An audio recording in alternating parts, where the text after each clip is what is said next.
I never knew nothing about human trafficking. I never knew that I was being exploited. I didn't wake up and be like, oh, this is what's happening to me. It's something that I thought was normal.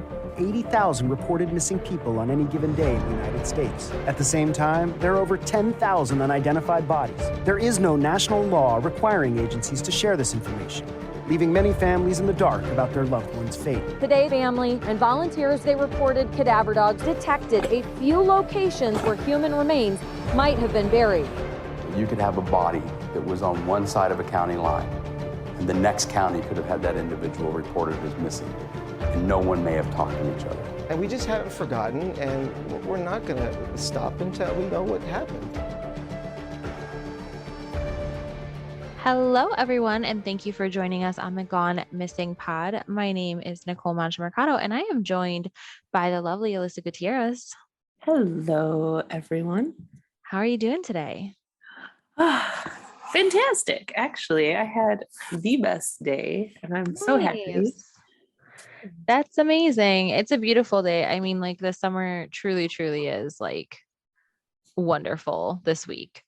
It'll only last this week probably, but it's so funny because I'm always happy when there's good weather, right? But so the podcast community is in the loop. I have started a new role at work that has plunged my life into lots and lots of stress and anxiety, and I just constantly need a confidence boost. And if today I didn't need any of that, it's a good day. Yay! I'm so happy. Well, I'm so glad because I know how stressful it is, especially when you're starting like a new thing. It's a lot. It's a lot on your plate. Yeah, I mean, growing pains, who would have known? I know it's just a phrase, but one of my friends was like, oh yeah, that sounds like growing pains. And I'm like, you're right. It is. Yeah. It's growth. It's positive, and it is extremely painful right now. Oh, 100%. But it's like, it's new and better things. And yeah, I feel like growing pains is like the theme of the week, What are your growing pains? I just feel like I'm starting my PhD in a few weeks. I am kind of like figuring out all these new things that I'm going to be responsible for and that I'm doing. And even like with the podcast, feeling like a different type of responsibility, like as we continue to move forward with it, Mm-hmm. I do have a very big sense of like we are doing something really, really special, and I want to make sure that like I keep that in my mind, because sometimes it's hard. It's hard for us to keep going, and it's hard for us to talk about these cases. And sometimes I think we bring some levity into it because it's really hard to talk about these missing women and children over and over and over again, but also remembering that they have family members, and whether we mean we don't ever mean to make light of their situation, but understanding that can be how it comes off, because we're trying to make light of it, but that's not their emotions and their feelings tied to it. And no, I mean, I wouldn't say there's lightness. I think because it's 2 years, we've done hundreds of cases. Yeah. And sometimes, because of our lives, we do cases back to back. And that's why Nicole and I take, 10 minutes to check in and chit chat and let our brain, separate from one case so we can give the full attention. Yeah. And I think like the anecdote sometimes, you know what I mean? Like while they help us to connect, it can be not as serious, which I don't think that's necessarily a bad thing. I just think in general, it's something I need to keep in mind when I'm doing things, is like, this is someone's loved one. And like, I don't ever want people to think we make light of these cases, because we don't, they're very serious to us. We do take a lot of pride in like what we do and what we try to provide for this community. And I think it's just, growing and getting better. And like I say all the time, it's like, my goal is just to be better every day, 1% better. That's all. Definitely. So Alyssa, why don't you tell us who we will be talking about today? Thanks. So today we are talking about a young girl named Victoria Sophia Gonzalez. Now, just as a, what is it? Not a warning, but just disclaimer. Disclaimer. There you go. There was another young girl that came up under the same search as Victoria that states she was found, but they're from two different areas. And one of the articles that I found regarding this Victoria was dated like 6 days ago. So I'm fairly confident that, this is the correct Victoria Gonzalez that is currently still missing. Okay. So Victoria is a 14-year-old girl, and she was last seen in September of 2021. Wow. September 17th. I know, pretty That's so recent. Yeah. And so I was actually glad that there were multiple articles about her. She's not on the Charlie Project because so what caught my attention, and you and I get our feathers ruffled when it comes to the term runaway, right? Oh yeah. Mm-hmm. Well, technically, Victoria is labeled as a runaway because she did leave of her own accord, but the police are still looking for her. Okay. They are still, have still partnered with the FBI. There is still an investigation, because she is a minor. She's 14 years old. Yeah, she's 14. In danger. Oh my gosh. Victoria was last seen at New Renaissance Middle School, where she was in 8th grade. The day before, on the 16th, Victoria was picked up from school by her father, Enrique Gonzalez. The two went to visit her aunt, Josette Gonzalez, and Victoria ended up sleeping over her aunt's house. It sounded like this was pretty normal. It could have been a child, it could have been a child care thing. Who knows? For whatever reason, she slept over. It was normal. Josette was responsible for dropping Victoria off at school the next day, which she did. So then Enrique comes at the end of the day to pick up his daughter, just like he always does, but she never came to the car. That's crazy. So he goes inside and, he's looking for her. He speaks with the attendance office and they confirm Victoria was in school all day long. She did attend her classes. Enrique was told that his daughter walked to a nearby neighborhood called Avalon with a friend, but the article doesn't state like who specifically told him. It could have been, I don't know, school staff, maybe a friend of the daughter that was still at school. We don't know.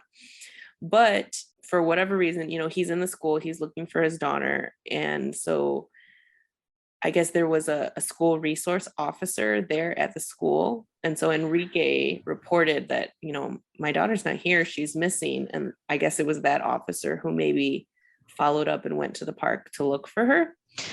Now, and we probably don't know this information, but do we know that she was like, did her father just normally pick her up from school? Is that why it was like, was this, yes. I guess what I'm trying to say is this very like scheduled, like, is this what normally happens? So it's kind of strange for her to like go off with a friend. It seemed like it was very scheduled. I mean, about 4 or 5 articles kind of all said the same thing. He always picked her up from school. Okay. And the school actually checked the cameras at dismissal and they could see that Victoria did walk out of the school gates. So that means she did not go, she didn't go to her father's vehicle. She went in another direction. Yeah, I guess I'm like, I don't know how we classify her as a runaway when it doesn't seem like she was leaving for any sort of distress. It seems like she was just walking with a friend and, I don't know. I understand what they're saying is like, technically, yes, she left of her own accord. But to me, it's like, she didn't really have anything with her. She had a backpack with her school stuff in it. Oh, I get you. So you're saying like runaway, meaning they anticipate or prepared to leave with, prepare to leave, or like there's like they say a lot of times like there's like a stressful situation at home or something like that, and it seems to me like maybe she just went to go like walk with her friend and she was planning on coming back. Like it just seems to leave without any sort of urgency, which is how it seems she left from the school, doesn't scream runaway to me. to me, if I was like, oh, I think she's like, she ran away with her friend, I would think they'd be leaving with some urgency, you know, instead of just True. like strolling out of the school where anyone Possibly. could see her, where her dad could see her. Right. I don't know. Good question. So it's weird. That's just weird to me that they would label her as a runaway. And that's why, because it just seems like kind of a strange label to put on it when it doesn't seem like there was a sense of urgency. It doesn't seem like, there was necessarily anything going on at home. Not saying that there wasn't, but it doesn't seem like that's the implication. And then she could have like walked past her dad because she left when school was over. Right. Who knows? So Who it seems knows? like, why would we label her as a runaway opposed to saying, hey, like she did go walk with her friend and then she disappeared? I mean, what else do you want the authorities to call I her? mean, can't they say an endangered minor? They could. They could. I mean, so the Miramar police is the investigating agency, and they do release a statement. Although, it's believed that she left on her own, they are concerned for her well-being. They are searching for her. Investigators have no reason to believe that she's not alive because they can tell that she is logging in and checking on her Instagram account, but she's not sharing any content. So no photos, no stories, no going live. So my thing is we don't know if it's her checking the account. We just know her Instagram account is being checked. True. Because my fear is always, especially with this age group, is if like she's in danger, and is she being trafficked? Was she taken? Like, you know what I'm saying? Like, it just, to me, like that's so scary. Exactly. I mean, she is at that, very young, impressionable age. And one article did state that her family learned she had been communicating with strangers on adult dating apps. She was apparently going under the name Hennessy. Her family has received hard to trace messages on Instagram that say she's being forced into prostitution in Miami Beach. Oh my God, poor So I baby. think that, I mean, this is it's 2021, 2022. Like, she could be checking in on her Instagram. She could have that measure of freedom, but that doesn't mean she's still not in an endangered position. Well, and I think what I have kind of seen and listening to like different like podcasts and doing my own type of research is like being so impressionable and also being very manipulated to think like something could happen to her or her family if she steps out of line. That is a very real fear. And so she may be able to check those things, but reaching out would, I get what put you're her or her family in a dire situation. And right. So, and that's what they use all this type of manipulation to keep these young girls, like young children, in line. Right. I mean, if, this is indeed what has happened to her, then, there could be a multitude of things. There could be fear that they're using, intimidation. She could also feel shame. She could also feel like she can't return home, which, if you ever hear this, Victoria, you know that your father and your mother are looking for you. Let's see. I know her father, Enrique, passes out flyers at the North Miami Publix grocery store every single evening. He, as recently as August 6th, police officers, community members, and family members gathered to pass out flyers and knock door to door in the community looking for her. Her father hosts like walks in her, just to try to raise awareness to get her name out there so people know what is happening. And in all these articles, there's quotes from him saying, "I miss her. She was this constant joy in my life. We love you. Come home. Please come home." Same thing from her mom. Detectives have also responded to every tip they have received about where she might be. But Victoria has made no contact with any of her friends, even from like her school friends or her family. And, there was a plea from her father to her school friends, like, hey, if you guys know anything, just don't hide it. Don't. I get it, youth and friendship, and you think you're protecting and you're her, scared. but when you are that young, you could need help. Mm-hmm.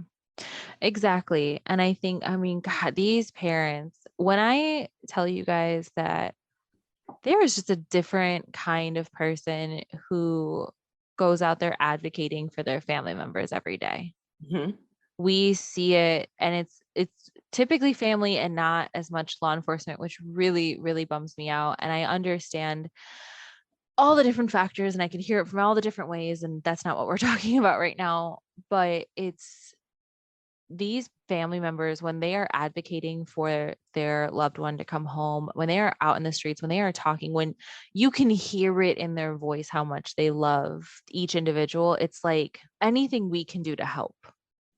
Exactly. I mean, that's why this is so important. Like, I'm passionate about taking the time to do this with you, because sometimes, when I read about Enrique and what he's going through, and the effort that he's putting in every single day to bring his daughter home. And, I put myself in my normal 9 to 5 life, right? Where I'm running and I'm going here, I'm going there. And it hasn't happened to me, but can you imagine all those people that are just trying to live their life and hustle, and how they might take a flyer, they might listen, they might not. Like, it's very difficult. Yeah. For the victim's family to advocate for them, but also for, like, you and I obviously take this time out of our lives to bring these cases to attention, but what about the rest of society? Like, how do we reach them? I think that's the hardest part, is like we talk about girls like Victoria, and we can name 100 names, and these aren't the names that are often remembered, right? People know so many other people, like young, predominantly white girls that have gone missing, and everybody knows their names, right? Like Gabby Petito, Natalie Holloway, JonBenet Ramsey. Everybody Exactly. knows their names. I But mean, how many people know? So I found Victoria's case because it was tucked away in an article that started talking about Gabby Petito first. It was an Yeah. article that was saying, why, comparing, the police response and efforts and resources to Gabby Petito's case and to Victoria's case. And, the authorities, they do say, we take every missing report seriously. There are a large number of cases who involve girls or women who have deliberately disappeared and do not want to be found. And I understand that, but this is the first time I've come across a case where it's like, yes, she did leave, she left school on her own, but there is still this investigation, Yeah. and the article did talk a little bit about how investigators can work months on a case, but that it's like the work is invisible to the families. And I think that's where, Enrique, he was interviewed and he was able to say, like, that is visibility is what families want the most. Yeah. And I just, it's like I said, all those names and everybody knows. And like you said, she was associated with that case, but it's like, I want to know who knows about Stella Yvonne, Victoria Gonzalez, Bianca Green. We know those names. Mm-hmm. And everybody should know those names. And, Victoria's family is desperately searching for her, doing everything in their power to find her.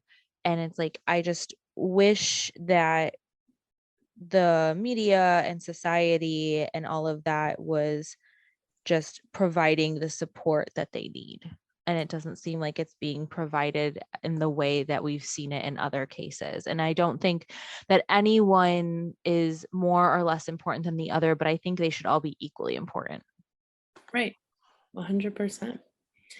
So Victoria is 5'2", about 220 pounds. She was last seen wearing a white shirt, a burgundy sweater, and black pants. I think because of the locations where she could be logging into her Instagram, the authorities believe it's possible she could be located in either Miami Gardens, Opa-locka, Homestead, or the Kendall area. If you have any information on Victoria's whereabouts, please call the Miramar Police at 954-764-4357. And I would like to thank NBC Miami and CBS News for my sources today. Thank you so much for bringing Victoria's case so that, especially because it is such a fresh case for us. Like, we typically have cases, they're quite a bit older. Thank you for bringing up her case and talking about her. And hopefully we can get her name and her face out there so that if someone sees it and has seen her, they can contact her family. Definitely. Before we log off, I did want to ask you, do you remember back in July, beginning of July, we spoke about a young girl named Jerica Laws? Yes. She's from Chicago. Have you noticed driving north or south on the 94 that she's on a billboard? No, I don't. I'm not typically on that on there, but yes, but that's amazing. I saw it multiple times throughout July, mostly because I was traveling that area. And it's one of those billboards that goes through different ads. And so she's one of them. And I remember driving and I saw her and I'm like, that face looks familiar. And then on the way back, I was like, yeah, that name. Hey, we just talked about her, Yeah. and I forgot to, we haven't chatted in a bit. So I wanted to, put it on the podcast. Just everything counts, Yes. Every connection counts. If we have listeners in the Chicago area, look, we were just talking about Jerica last month, and now thankfully, she's on a billboard in one of our major expressways. That's the little breadcrumbs, we got to pay attention to them.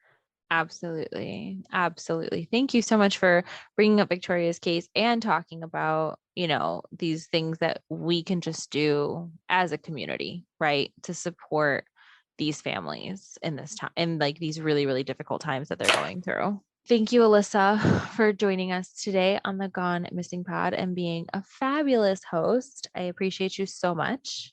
I appreciate you too, Nicole. Thank you to our community. We're so grateful for you all. Truly and honestly, we would not be able to do this without you. We want to say thank you to our editor and producer, Mike Mercado, as well as the Mercado Airwaves Network for hosting us each and every week. If you would like to check in and check out some of our past cases, you can go to Instagram or Twitter at The Gone Missing Pod or on Facebook at The Gone Missing Podcast. If you would like to become a patron, you can go on patreon.com/Mercado Airwaves Network. Thank you all so much, and we will check back in with you next week. Bye.